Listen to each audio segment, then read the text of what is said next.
You're listening to Radio Long Island City, recorded at our studios near Hell Gate, 9 kilometers north of the Harbor Hill Moraine. And now, the Observatory.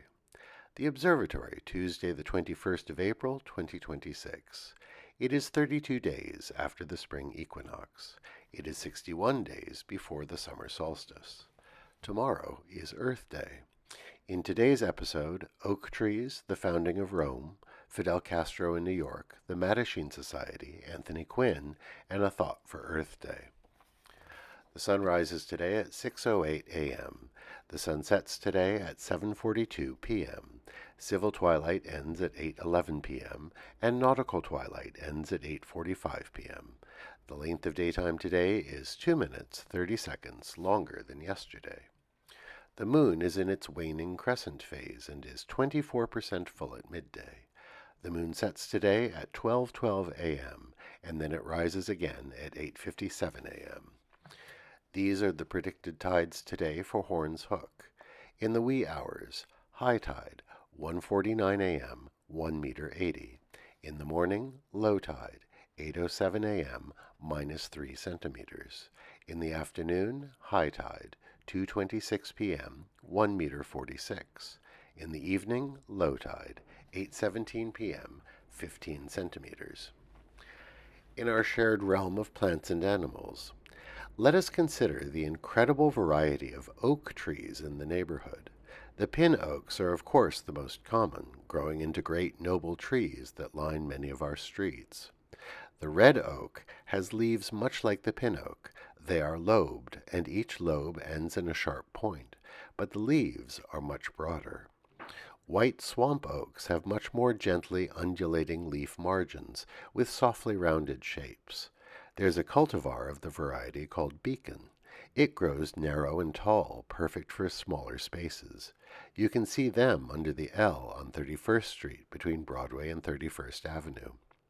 Sawtooth oaks and willow oaks are harder to spot by their leaf shape. They both have long, thin leaves that lack lobes. But of course they bear acorns.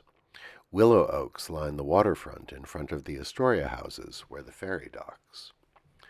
Commemorations. By tradition, on this day in the year 753 BCE, the city of Rome was founded.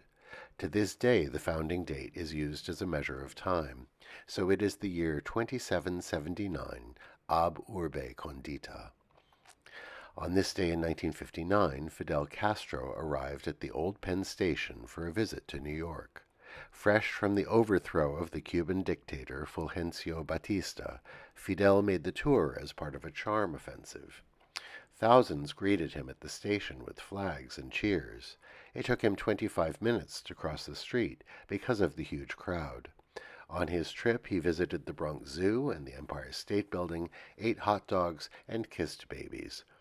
He addressed a crowd of perhaps 20,000 people in Central Park, and he went on Meet the Press and said he was not a communist. The rapturous welcome he received was described at the time as Fidel Mania. Just a year later, he would be back in the city to address the United Nations. By then, relations had soured with the United States. It is a debate in history whether our hostility to Fidel's regime pushed him to embrace communism, or if it simply took time for his true ideology to show.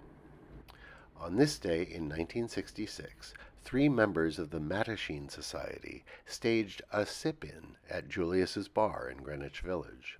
The Mattachine Society was one of the earliest gay rights organizations. At the time, it was illegal for bars to serve gay patrons.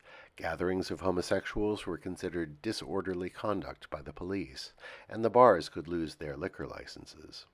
The 3 men entered Julius's Bar, identified themselves as homosexuals, and asked to be served. The bartender refused, putting his hand over the glass. They were accompanied by the press, and the New York Times ran a story entitled, "3 Deviates Invite Exclusion by Bars." The incident gave them the occasion to sue, and a year later, courts ruled that gay people drinking together in bars could no longer be prosecuted. One step in a long struggle for gay liberation. Today we remember Anthony Quinn, born this day in 1915 in Chihuahua, Mexico.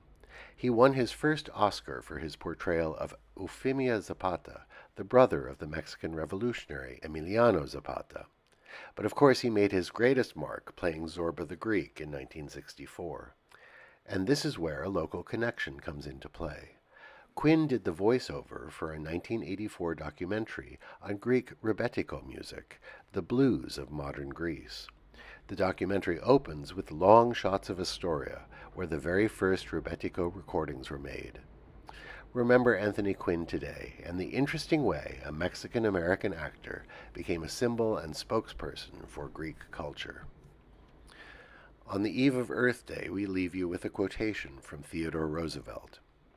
"Here is your country. Cherish these natural wonders, cherish the natural resources, cherish the history and romance as a sacred heritage for your children and your children's children. Do not let selfish men or greedy interests skin your country of its beauty, its riches, or its romance." And that is the Observatory, Tuesday the 21st of April, 2026.